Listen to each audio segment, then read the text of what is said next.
Sebelumnya kami meminta maaf atas tangguhan, atas kita tangguhkan pembacaan Yasin berjamaah. Ini tangguhan saja, bukan membatalkan. Karena sebuah karomah yang paling tinggi itu adalah al-istiqomah.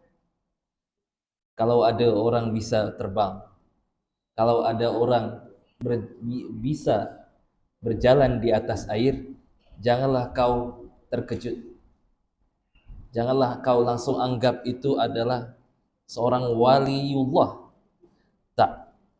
Tapi sesungguhnya karomah yang paling tinggi, ya, karomah itu semacam mukjizat, tapi bukan mukjizat. Karomah itu dikhususkan orang-orang yang taat kepada Allah tapi masih ada saja maksiat sedikit-sedikit. Ya, itu karomah. Kalau mukjizat itu dikhususkan kepada para anbiya dan rasul. Ya. Kalau karomah ini dikhususkan pada orang-orang yang bertakwa, kepada wali-waliullah. Siapa itu waliullah? Semua kita ini waliullah. Alhamdulillah. Sebab ada firman Allah, Allahu waliyul ladzina amanu wa amilus shalah.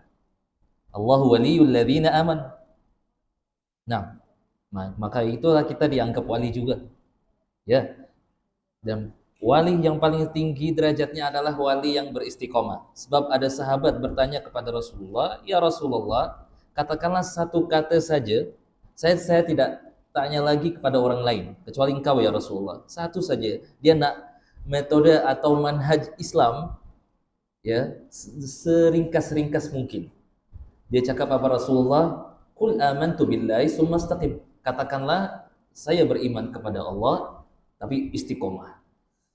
Maka istiqomah, ulama berkata itu adalah a'zam min alfi karamah, lebih besar daripada 1000 karamah.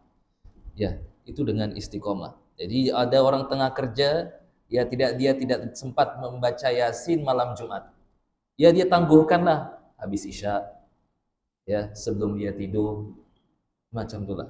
Jadi ini sebagai tangguhan saja. Oke, dengan mengisi hal-hal yang bermanfaat seperti ini, insya Allah menyampaikan firman Allah, menyampaikan hadis Rasulullah, menyampaikan kata-kata ulama itu lebih afdol daripada kita hanya berzikir. Sebab orang yang menuntut ilmu itu, ya, apalagi dia sudah tingkatannya sudah alim, dia bisa mengalahkan orang-orang yang beribadah saja. Beribadah maksudnya berzikir saja. Dia kalahkan itu semua. Walaupun dia bermaksiat kecil-kecil, dia lebih tinggi derajatnya karena dia alim. Sebagaimana firman Allah, hal yastawil ladzina ya'lamuna wal ladzina la ya'lamun. Samakah orang yang alim dengan orang yang tidak alim? Nah, untuk itu mari kita selalu utamakan belajar agama. Oke, supaya hati kita ini tenang dalam menjalankan ibadah di agama Allah Subhanahu wa taala. Insyaallah. Nah, salah satunya saja kalau kita selalu berzikir, ada firman Allah yang mencela Allah, nauzubillah, seperti innallaha ghaniyun wa nahnu innallaha faqirun misalkan, itu kita mesti suaranya diturunkan lagi. Gak boleh kita cakap, gak boleh kami semua meninggikan suara tersebut, ya, karena apa? Untuk mengagungkan Allah Subhanahu wa ta'ala. Ya, ini sekilas lah muqaddimah tentang al-ilm. Nah, dan pada malam yang penuh berkah ini, insyaallah kita akan sedikit pengetahuan al-faqir, membicarakan atau memaparkan tentang al-Isra wal Mi'raj, yang mana kuncinya ini, kunci utamanya adalah beriman kepada Allah dan apa yang didatangkan oleh Rasulullah. Kalau sudah beriman itu saja, insya Allah kisah Isra Mi'raj ini kita sudah tidak takjub lagi. Kita sudah maksudnya sudah percaya lah. Ya, kita mesti percaya. Agama lain saja dia percaya terhadap kejadian kejadian Isra wal Mi'raj. Tidak layaklah bagi orang muslim tidak percaya. Sebagaimana waktu itu ada Raja Kaisar Ar-Rum ditawarkan untuk masuk Islam oleh Rasulullah sallallahu alaihi wasallam, tapi dia minta bukti dulu. Apa buktinya ini? Apakah Nabi Muhammad sallallahu alaihi wasallam benar-benar nabi? Nah, dia utuslah dia pada negeri Syam itu orang yang terdekat kepada Nabi, yaitu Muawiyah bin Abi Sufyan. Semasa itu dia belum masuk Islam. Ya, dia tak nak di hadapan raja itu, ada di pikiran raja Muhammad itu adalah orang benar nabi gitu. Dia tanya apakah nabi, apakah ini, ditanya sama raja kepada Muawiyah bin Abi Sufyan, ya Muawiyah, apakah Nabi Muhammad itu termasuk golonganmu? Apakah Muhammad termasuk golonganmu? Ya Rasulullah, dia termasuk nasab saya. Apakah dia orang yang sihir, orang penyihir, seorang penyihir, seorang dukun? Iya wahai raja. Nah, maka kalau seperti itu para anbiya terdahulu, para nabi-nabi terdahulu juga seperti sihir, juga seperti penyihir. Karena Nabi Musa bisa mengubah tongkatnya menjadi ular. Itu menurut orang-orang agama lain, ya itu semacam sihir. Nah, Nabi Muawiyah bin Abi Sufyan, aduh, bagaimana saya menjawabnya gitu kan? Tapi ini menunjuk membuat raja ini semakin percaya. Saya nak jawaban yang tak dipercaya. Nah, lepas itu Muawiyah berpikir, Nabi Muhammad pernah bercerita tentang Isra wal Mi'raj. Mungkin saya bisa sampaikan kepada raja. Oh, wahai raja, kemarin beliau pernah menceritakan bahwa pernah diangkat dari Masjidil Haram ke Masjidil Aqsa dalam sekejap. Kemudian di samping raja itu ada seorang jenderal, ketua pasukan lah ya, yang bertugas di Baitul Maqdis. Biasanya ada pintu-pintu masjid Baitul Maqdis itu tertutup pada malam hari. Tapi malam ini jenderal itu terkejut, ada satu pintu yang tidak bisa ditutup. Dia minta bantuan, minta sokongan dari para prajuritnya. Ya, tutup pintu itu tidak boleh dibuka. Kemudian masuk ke hari esok lah. Ya, nanti siang kami tutup lagi. Nah, pada siang hari, jenderal menemukan sebuah lubang yang dimana lubang tersebut biasanya diikat tali untuk kuda untuk para anbiya terdahulu. Wah, berarti cerita tadi ya, perbincangan antara Muawiyah dengan raja, malah raja ini semakin percaya bahwa Nabi Muhammad adalah nabi, seorang nabi. Ya, tidak bisa Muawiyah bin Abi Sufyan ini dia berbohong atau mencari celah lagi. Sebab kalau dia berbohong, nanti semua perniagaan dia kandas, hilang semuanya, jadi rugi dia. Nah, walhasil Nabi Muhammad atau Muhammad sallallahu alaihi wasallam diakui nabi, meskipun beliau pergi ke sana kemari dari Masjidil Haram ke dari Masjidil Haram ke Masjidil Aqsa, kemudian naik ke Mi'raj untuk ketemu kepada anbiya, kemudian naik lagi ke Sidratul Muntaha. Raja percaya, tapi sayangnya raja belum masuk agama Islam. Nah, yang kita petik dari kisah ini bahwa agama lain saja percaya. Bagaimana? Ada orang-orang ilmuwan itu dia berusaha bahwa Isra Mi'raj itu sebuah cerita tidak benar, tidak nyata. Berusaha menginjakkan agama kita. Nauzubillah.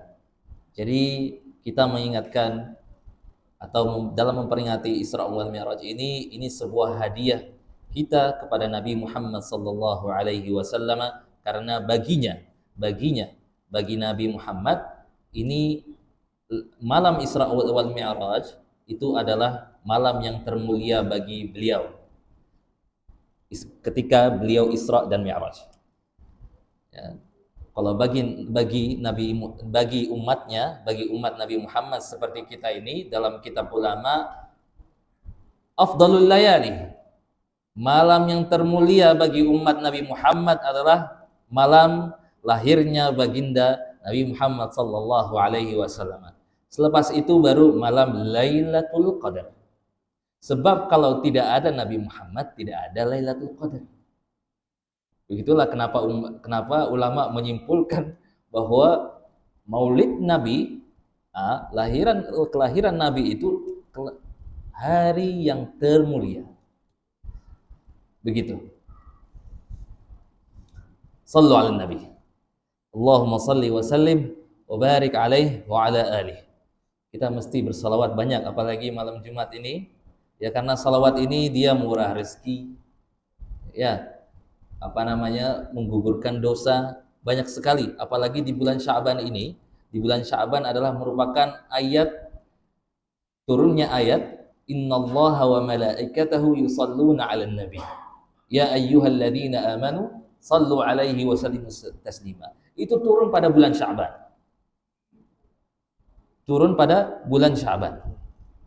Jadi salawat kepada Nabi ini sangatlah indah. Apalagi salawat yang lafaznya itu yang kita ucapkan selalu pada tasyahud akhir. Itu cahayanya sangat menyinari kita semua. Kita akan merasakan cahayanya.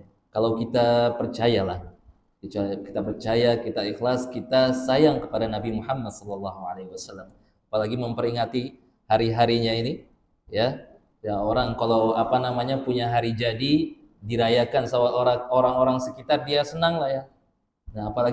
Kita ini menyenangkan Nabi Muhammad sallallahu alaihi wasallam. Nah, jadi kisah Al-Isra wal Mi'raj. Nah, Isra itu perginya Nabi dari Masjidil Haram ke Masjid Al-Aqsa. Nah, diajak oleh malaikat Jibril alaihi salam setelah kesedihan Nabi atas kepergiannya Khadijah radhiyallahu anha, atas kepergiannya pamannya Abu Talib, atas serangan-serangan dari kaum Quraisy kepada Nabi Muhammad ketika berdakwah. Sedih Nabi. Apa yang dia lakukan? Maka Allah hiburkan, ulama sepakat, hiburkan dengan Al-Isra wal Mi'raj. Ya, dia jalan-jalan. Kita bisa katakan trip. Kalau orang tuh trip ke Gunung Kinabalu, Nabi Muhammad Isra lagi, dia naik lagi. Naik sampai Sidratul Muntaha. Tapi naiknya bukan seperti kita lah, seperti kami lah yang naik ke gunung kemudian mentadabburi alam. Tapi ini jalan spiritual bagi Nabi Muhammad SAW. Jalan spiritual, dia melihat, menengok kanan dia senang, menengok kiri ketika Isra dia tak senang, dia menangis. Karena umatnya yang kanan itu mereka adalah ahli-ahli surga, yang kiri ahli-ahli neraka. Wal'iyazubillah. Ahli surga mereka yang beramal soleh, ya kan, melaksanakan perintah Allah. Nah, yang mengaji, yang salawat dan lain sebagainya. Orang-orang yang ahli neraka, wal'iyazubillah, mereka yang berzina, mereka yang berlaku curang dalam berniaga. Nah, mereka yang tidak berbakti kepada orang tuanya. Nah, itulah yang kalau Nabi Muhammad tengok ke kiri. Nah, beliau diangkat lagi, beliau singgah ke Thaibah Al-Madinah ketika Isra. Nah, Sayyidina Jibril memerintahkan Nabi Muhammad, ya Nabi Muhammad salat di sini 2 rakaat. Selepas salat Jibril berkata, ini adalah tempat ketika nanti kau berhijrah, yaitu namanya Thaibah Al-Madinah, Madinah Al-Munawwarah. Nah, kemudian Nabi Muhammad diajak lagi oleh Jibril alaihissalam salat lagi di sini. Ini adalah base camp Nabi Musa alaihissalam. Kemudian beliau salat lagi ke Tur Sina. Tur Sina itu gunung Tur Sina di Mesir. Beliau salat 2 rakaat lagi karena di situ tempat mulia karena Nabi Musa alaihissalam cakap kepada Allah Subhanahu wa taala. Nah, tapi cakapannya dengan kepada Allah Subhanahu wa taala berbeda dengan Nabi Muhammad. Nabi Muhammad dia tak minta. Kalau Nabi Musa beliau minta bertemu kepada Allah Subhanahu wa taala supaya meyakinkan lagi. Meyakinkan, wah, saya nak ketemu Allah, saya biar hati saya ini tambah yakin lagi, tambah yakin terus. Nah, akan tetapi Nabi Muhammad sallallahu alaihi wasallam tak minta, dia sudah diberangkatkan ke Sidratul Muntaha bercakap kepada Allah Subhanahu wa taala. Semacam itulah mulianya Nabi Muhammad sallallahu alaihi wasallam.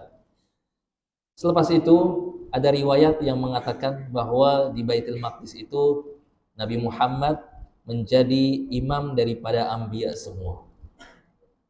Nah, para anbiya semua ini mengisyaratkan bahwa Nabi Muhammad ini sayyidul qaum wa sayyidul anbiya. Beliau adalah tuannya daripada anbiya dan tuannya para umat.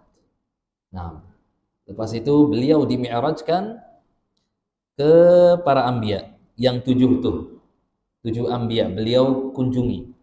Jadi bertamu kepada para anbiya yang 7 itu dari Nabi Adam alaihissalam sampai Nabi Ibrahim. Nah, masing-masing itu Jibril alaihissalam mengetuk pintu, bertanya, lalu Nabi Adam bertanya, siapa yang mengetuk? Saya Jibril. Kemudian kamu dengan siapa? Saya dengan Muhammad, Nabi Muhammad. Kemudian Nabi Adam alaihissalam bertanya, memang sudah diutuskan Nabi Muhammad ini? Ya. Kemudian dibukakan pintunya. Nah, ini Nabi Adam, nabi yang paling senior, yang paling besar lah di antara para anbiya. Makanya Nabi Adam dikunjungi oleh Nabi Muhammad sallallahu alaihi wasallam. Kemudian didoakan Nabi Muhammad, marhaban bil akhi as-salih wan nabi as-salih. Welcome, engkau adalah saudara yang saleh dan nabi yang saleh. Soleh itu, kalau kita nak tahu soleh dalam ulama, orang-orang soleh, nah, ini orang nih sholat nih orang soleh, orang baik nih orang soleh.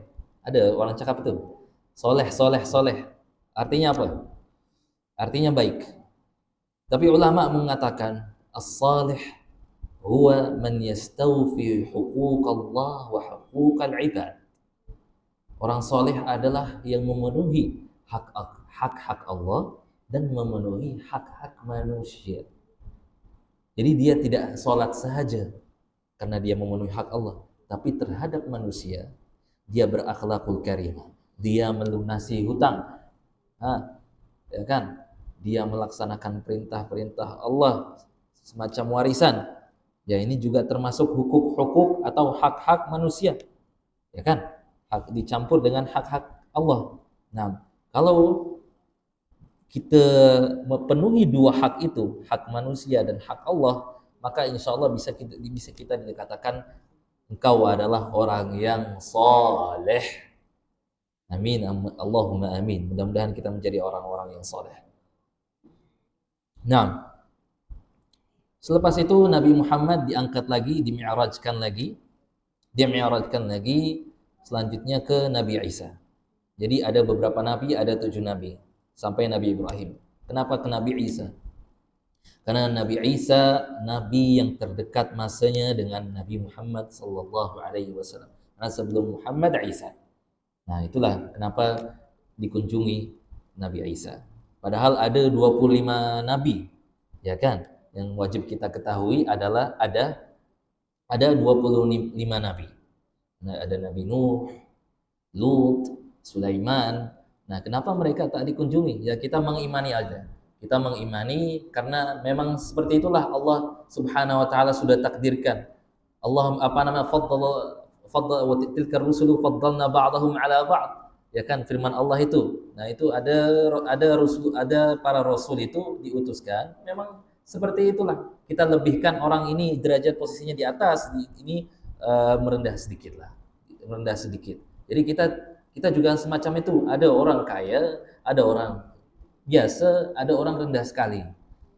Itu semua takdir Allah. Ya, kita tidak perlu iri. Sebab kalau kita iri kepada orang, itu merupakan su'ul adab atau adab yang tidak baik. Kalau kita iri kepada orang, kita seakan-akan tidak ridho dengan takdir Allah. Nah, al-hasud hadza madhmum. Orang yang iri ini, orang yang suka iri dengki, ya, itu celaka bagi dia. Tidak baik. Apa solusinya kalau ada orang kaya di atas kita, ada orang yang lebih mulia daripada kita? Kita doakan supaya kita mudah-mudahan seperti dia. Cukup dengan itu. Itu solusi terbaik. Tidak ada solusi lain. Sebab kalau kita iri, kita tidak terima takdir Allah. Seakan-akan semacam itu. Jadi kita terima aja lah. Terima aja. Ya. Jadi iri itu ada dua. Iri ada dua. Ada yang boleh, ada yang tak boleh. Tapi iri yang boleh ini bahasa Arabnya ghibtah. Bukan hasad. Nah, iri yang tak boleh itu namanya hasad. Nah, itulah macamnya. Kalau iri ya ghibtah ini dia artinya apa namanya? Dia berharap menjadi orang yang dia irikan itu, tapi tidak di samping itu ya, tapi dia tidak ingin nikmat yang diberikan kepada orang yang dia irikan itu hilang. Itu namanya ghibtah. Jadi kita ada orang hafiz Al-Quran, ada orang kaya. Mereka mengamalkan semua nikmatnya. Orang kaya bersedekah, orang yang berilmu ini dia beramal. Nah, kita boleh irilah kepada dia, tapi dengan kebaikan, dengan ghibtah dalam bahasa Arabnya. Ghibtah itu apa tadi? Dia seperti dia. Nah, orang yang iri kepada orang itu dia seperti yang dia irikan, tapi sekaligus tidak ingin nikmatnya itu hilang, tetap ada. Itu ghibtah, boleh. Itu boleh sekali. Itu mahmud itu malah dipuji itu. Nah, yang dicela oleh para ulama yang tidak boleh.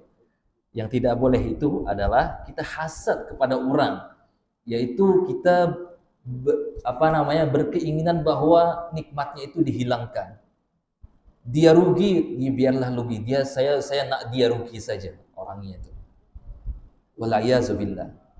Dia hilangkan posisi, hilangkan jabatannya, sudah turun saja. Supaya dia nak posisi dia. Gitu. Itu hasad. Wal hasad madhmum. Ya, kita kembali lagi. Jadi pilihan-pilihan Allah, kekasih Allah itu kita semua serahkan kepada Allah. Oke? Nah, dari Nabi Isa sama dia bersikap seperti Nabi Adam. Jibril mengetuk pintu sampai Nabi Muhammad dan Jibril masuk, didoakan, wahai an-nabi as-salih wal akhi as-salih. Nah, setelah Nabi Isa, Nabi Yusuf alaihi salam, karena Yusuf ini tampan. Karena umat-umatku nanti masuk surga, dia akan setampan atau seganteng Nabi Yusuf, insya Allah. Jadi orang-orang yang tak tampan ini tidak usah merugi. Ya, berdoa saja, beramal saleh, ikut perintah Nabi, jauhi larangannya, insya Allah nanti masuk surga, dia jadi tampan. Sebab ada doa kepada orang yang meninggal tuh, ya, berdoa kepada mereka, ya Allah, tukarkanlah suaminya lebih baik daripada dunia. Allahumma abdilhu zaujan khairan min zaujih, ya, wa daran khairan min darih. Bahasa Arab maksudnya apa? Ya Allah, tukarkanlah suami yang baik daripada dunia. Ya Allah, berikanlah dia rumah di surga nanti yang lebih baik daripada dunia. Di akhirat lebih baik daripada dunia. Maksudnya adalah, ya, maksudnya adalah suaminya itu, ya, yang meninggal semuanya sudah meninggal. Suami sudah meninggal, istri sudah meninggal. Nah, istrinya ini nanti di surga ketemu siapa? Ulama-ulama menafsirkan doa tersebut. Menafsirkan doa tersebut adalah doa maksudnya yang tukar itu maksudnya tukar ketampanannya, tukar sifat-sifatnya. Sifat-sifat jadi baik, dia jadi akan lebih tampan lagi, lebih bersinar. Ya, itu maksud daripada ulama. Ya, mungkin itu seperti yang dikatakan dalam kitab Hadaiqul Anwar dan juga dikatakan dalam Al-Adhkar Al-Imam An-Nawawi. Ya, setelah itu ketemu dengan Nabi Harun alaihissalam, karena Nabi Idris, mohon maaf, yang keempat itu Nabi Idris alaihissalam, karena Nabi Idris ini pernah juga dimi'rajkan, ya, pernah juga dimi'raj. Jadi bukan hanya Nabi Muhammad sallallahu alaihi wasallam pernah di Isra atau dimi'rajkan. Nah, Nabi Idris pernah diisrakan. Ya, Nabi Idris pernah diisrakan. Tapi belum tahu apakah Isra-nya ini Isra-nya ini dengan jasadnya atau dengan ruhnya saja, itu belum ketahuan kebenarannya.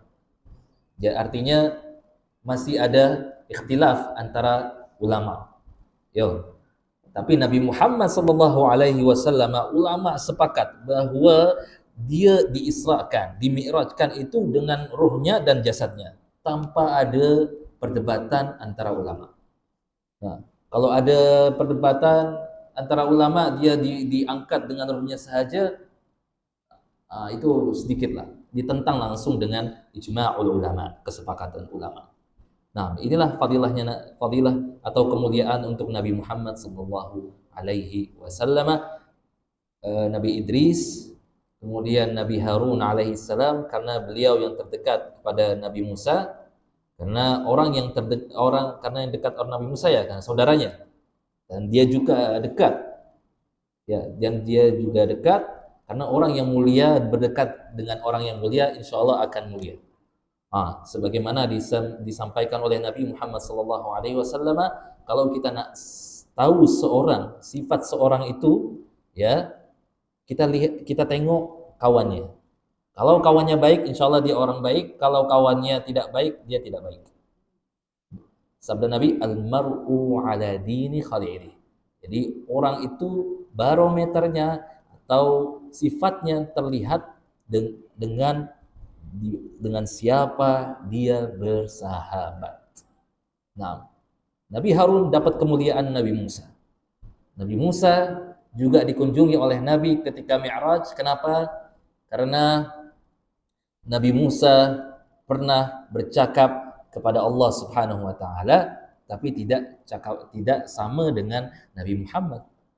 Nah, Nabi Musa masih ada dalam perantara, ya, atau dengan ruhnya saja berbicara kepada Allah, tapi Nabi Muhammad sudah jelas, sudah terang beliau bercakap kepada Allah Subhanahu wa taala. Nah, setelah itu naik lagi ke Nabi siapa? Nabi Ibrahim alaihissalam. Kenapa dikunjungi Nabi Ibrahim? Karena Nabi Ibrahim Nabi termulia setelah Nabi Muhammad sallallahu alaihi wasallam, sampai kita kalau tasyahud kita sebutkan Nabi Ibrahim. Kenapa beliau yang disebut juga? Karena beliau paling bersabar setelah Nabi Muhammad, paling banyak ujian. Otomatis setelah Nabi Muhammad. Apa saja para anbiya itu setelah Nabi. Kegantangan, ketampanan Nabi Yusuf itu setelah Nabi Muhammad sallallahu alaihi wasallam. Nah, ya. Nabi Ibrahim alaihissalam. Kemudian diangkat lagi ke Sidratul Muntaha. Jibril tidak bisa mengantar karena yang masuk atau naik ke Sidratul Muntaha itu hanya Nabi Muhammad sallallahu alaihi wasallam. Di situ beliau diwajibkan kepadanya dan kepada umatnya untuk sholawat atau salat 50 waktu. Kemudian Nabi Muhammad sallallahu alaihi wasallam berkonsultasi. Nah, inilah apa orang-orang kalau mau jalankan sesuatu, tanyalah kepada kawannya yang dia percaya. Sekarang tanya pada ustadz yang soleh untuk untuk berkonsultasi, bermusyawarah lah. Wasyawirhum fil amr. Ya, bermusyawarah dalam sesuatu. Jangan mengambil satu keputusan saja. Carilah teman belajar. Ya, teman-teman orang yang berpengalaman yang kita percaya saja, bukan orang yang mengiri kepada kita terus. Nah, lepas itu beliau bertanya kepada Nabi Musa alaihissalam. Kenapa Nabi Musa yang ditanya? Kenapa bukan Nabi Ibrahim atau Nabi Ismail wala Isa? Kenapa orang-orang nabi-nabi lain tidak ditanya? Atau rasul-rasul lain tidak ditanya? Karena Nabi Musa alaihissalam ada kemiripan dengan Nabi Muhammad. Kalau Nabi Musa mempunyai Taurat, Rasulullah punya mukjizat Al-Quran yang terbesar. Ya, lepas itu baru mukjizat yang terbesar setelah Al-Quran, Al-Isra wal Mi'raj. Jadi Quran ini paling utama. Quran ini mukjizat terbesar di alam ini. Nah, bertanya kepada Nabi Musa, kemiripan yang kedua adalah kemiripan atau keserupaan dengan apa? Dengan jamaahnya. Jamaah Nabi Muhammad banyak, begitu juga jamaah Nabi Musa banyak. Ketika itu ada kaumnya Bani Israel. Nah, begitulah hikmahnya atau faedahnya daripada kitab Hadaiqul Anwar punya karangan Sayyid Bahrak. Beliau menceritakan faedah-faedah dan hikmah-hikmah yang ada pada kisah perjalanan Nabi Al-Isra wal Mi'raj. Kita kembali lagi, Nabi Muhammad meminta untuk diringankan lagi sholat 50 waktu itu sampai menjadi 5. Ya kan? Di situ dia konsultasi lagi kepada Nabi Musa, ya Musa, ini Allah akhirnya dia beri 5 waktu lah. Nabi Musa cakap, ringankan lagi lah.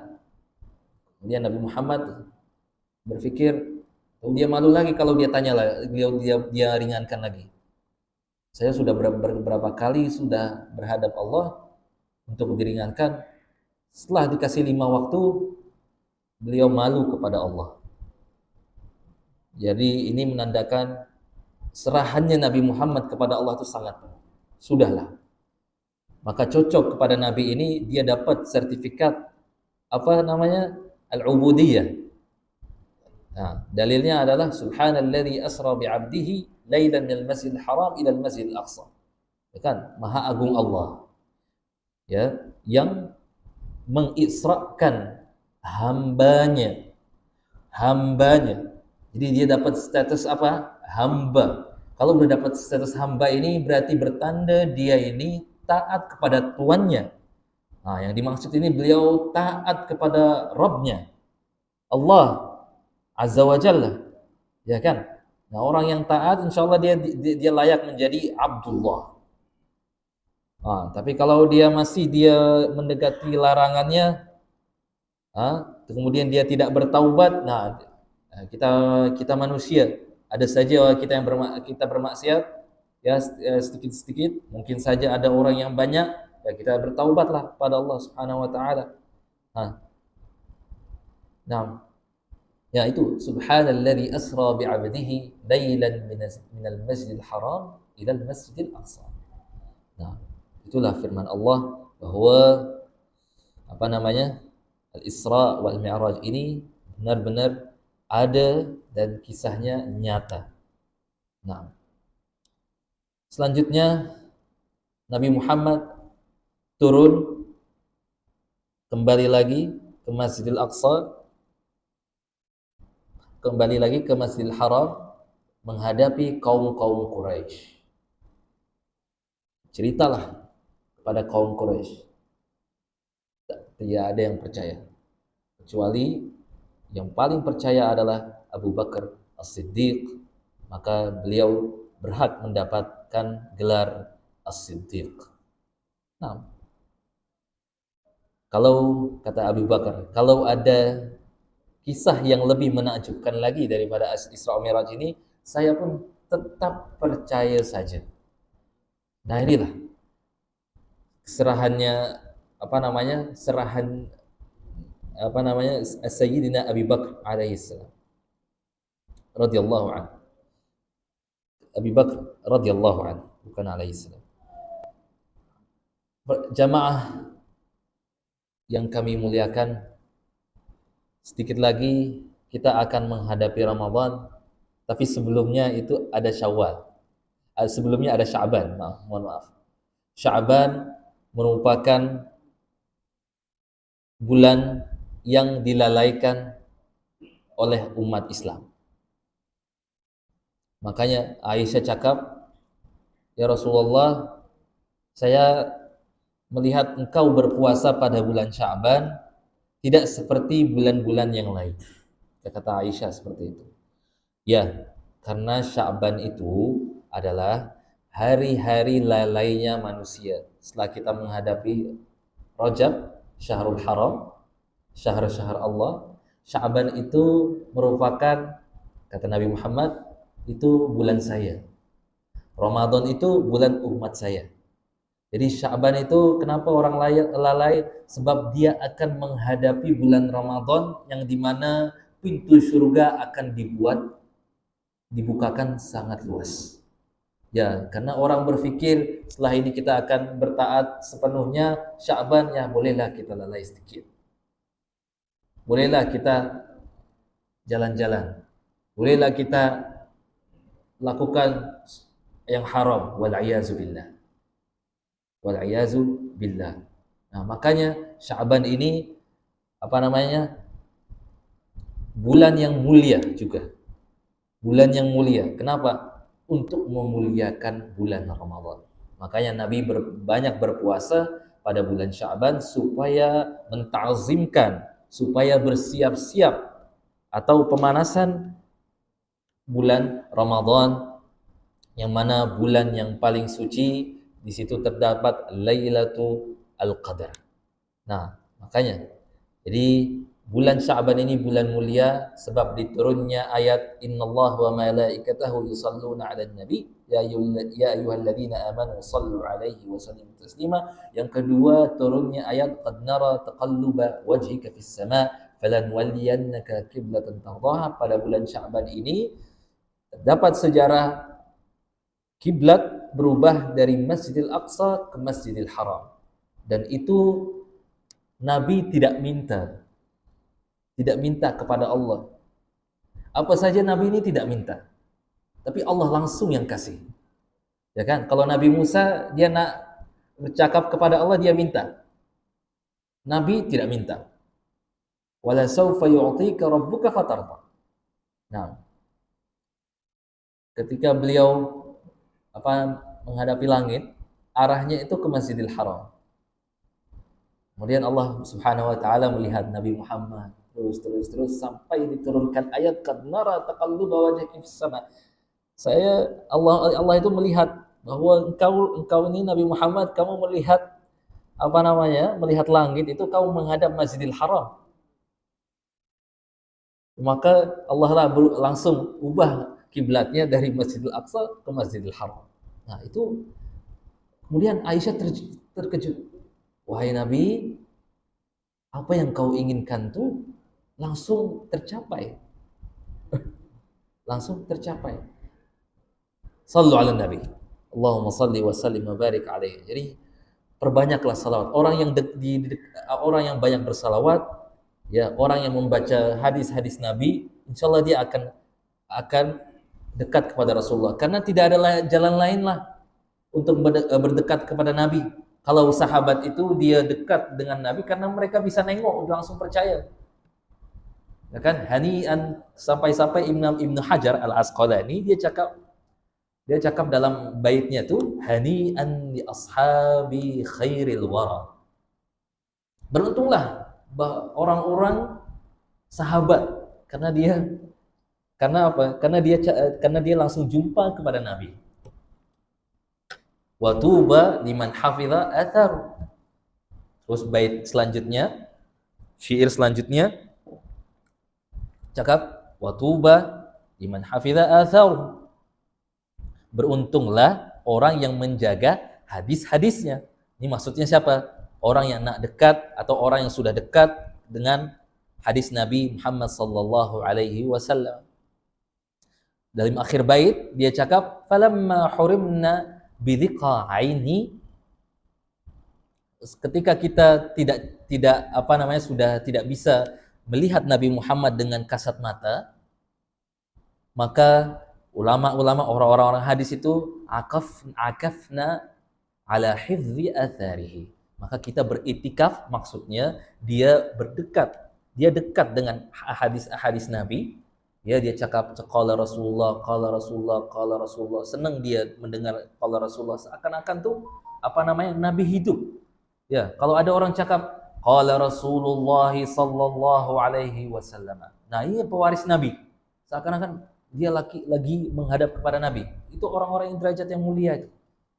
Falamma hurimna ala liqa ainihi akafna ala hifzi athari. Ketika kita tidak dapat bertemu dengan kasat mata, maka kita ada celah, ada jalan lain untuk bertemu dengan Nabi. Dengan apa? Dengan membaca hadisnya dan bersalawat kepada Nabi Muhammad sallallahu alaihi wasallam. Kenapa? Salawat atas Nabi itu sangat mulia. Ya, doa itu antara diterima dan tidak diterima, kata para ulama, kecuali satu. Doa-doa biasa tuh antara diterima atau diterima oleh Allah Subhanahu wa taala, kecuali satu, salawat kepada Nabi. Salawat kepada Nabi. Ya Rasulullah, saya ini bersalawat kepadamu. Satu je. Boleh lah? Ya boleh. Kalau 10, boleh. Kalau setiap hari, kalau selalu bersalawat kepadamu, maka yukfa hammuk wa yughfaru dzambuk. Maka kata Nabi apa? Maka apa yang kau inginkan nanti Allah cukupkan, maksudnya Allah beri, dan dosa-dosa kamu itu diampuni. Ini dahsyatnya salawat kepada Nabi. Imam Busiri yang mengarang kitab Burdah Al-Busiri itu salawat kepada Nabi, Maulaya salli wa sallim daiman abada. Ya kan? Ya Rabbi bil Mustafa balligh maqasidana waghfir lana ma madaya wasi'al karami. Tahu selawat itu pernah dengar lah ya. Nah, itu karangan Imam Al-Busiri. Beliau ini dahulunya penyair yang selalu ditolak oleh raja. Syair kamu apa itu? Tak bermanfaat. Lalu dia berubah jalan. Daripada syair yang saya sudah buatkan itu, saya jadikan syair itu semuanya bergantung kepada Rasulullah, sampai beliau buat Burdah Al-Busiri, selawat-selawat itu. Ada 160 lebih. Ada 100-an lebih lah. Ya. Lepas itu, Burdah, karangan yang beliau buat itu menjadi syair-syair utama di dunia semua sampai detik ini. Kalau orang atau ulama mensyarah kitab tuh, dia cakap ini maknanya sangat mendalam. Ini maknanya sangat luas. Bertanda bahwa dia ini penyair yang terbaik di dunia. Nah, bandingkan saja sebelum dia bergantung kepada Nabi Muhammad, syair-syairnya tidak bergantung ya. Sebelum dia bergantung, maksudnya dia tidak bergantung syair-syairnya dengan Nabi Muhammad. Dia puisi-puisi biasa lah ya. Tapi setelah dia bergantung kepada Nabi Muhammad, syair-syairnya, dia diangkat derajatnya, dimuliakan. Sampai orang-orang pelancong tuh kalau kemana ke Mesir tuh, dia mesti ke Alexandria supaya dia ziarah kepada Imam Al-Busiri radhiyallahu anhu. Dia dan bersalawat kepada Nabi di makamnya tuh atau di masjidnya. Nah, ini menandakan apa? Orang itu akan mulia kalau dia bergantung hatinya, ya, semua gerak-geriknya kepada Nabi Muhammad sallallahu alaihi wasallam. Karena yang dekat yang mulia, dia orang itu jadi mulia. Kalau kita akan menghadapi bulan Ramadan, insya Allah bulan itu mulia, kita juga akan mulia. Nah, amin Allahumma amin. Insya Allah mudah-mudahan Allah Subhanahu wa taala menyampaikan kita, ya, menghantarkan kita di bulan Sya'ban ini dan di bulan Ramadan insyaallah tahun demi tahun. Amin. Ya kan? Tahun demi tahun insyaallah kita akan berjumpa dengan bulan Ramadan.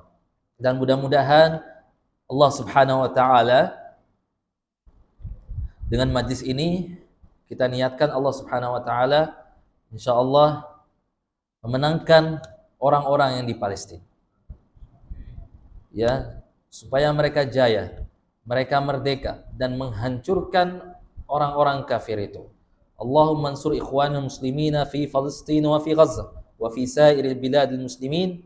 Allahumma ahlikil kafarata wal mubtadi'ata wal musyrikin. Ya Allah, hancurkanlah orang-orang kafir itu yang mencela Palestina, menghancurkan agama Islam.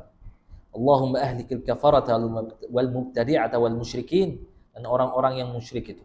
أعداءك أعدادي اللهم بدد شملهم ومزق جمعهم وزلزل أقدامهم وألقي في قلوبهم الرعب إنك على كل شيء قدير واغفر للمسلمين والمسلمات والمؤمنين والمؤمنات الأحياء منهم والأموات إنك سامع قريب مجيب الدعوات يا قاضي الحاجات. Ya, pesan Al-Faqir, usikum wa iyaya nafsi bitaqwallah faqad fazal muttaqun. Marilah kita membaca Al-Quran pada bulan Sya'ban, kita khatamkan, kemudian disusulkan dengan bulan Ramadan, supaya kita mendapatkan rahmat Al-Quran itu. Dengan melihat saja Al-Quran kita dapat ibadah, apalagi dia membacanya dengan benar. Ya, dibandingkan orang yang sudah hafal Al-Quran, dia tak membaca, kata Imam Nawawi atau Imam Al-Ghazali, dia cakap, orang yang baca Al-Quran itu, ya, baca Al-Quran yang huruf-hurufnya, dia lebih mulia daripada orang yang tak membaca.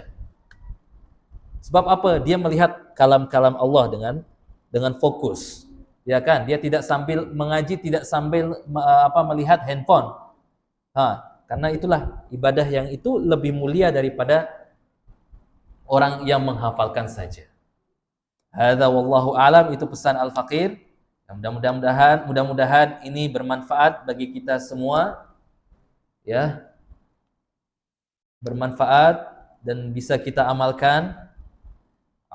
Wabillahi taufiq wal hidayah. Apabila ada kesalahan, kekurangan, itu datang dari setan atau dari saya sendiri. Apabila ada kebenaran, itu datang dari Allah Subhanahu wa taala. Wassalamualaikum warahmatullahi wabarakatuh.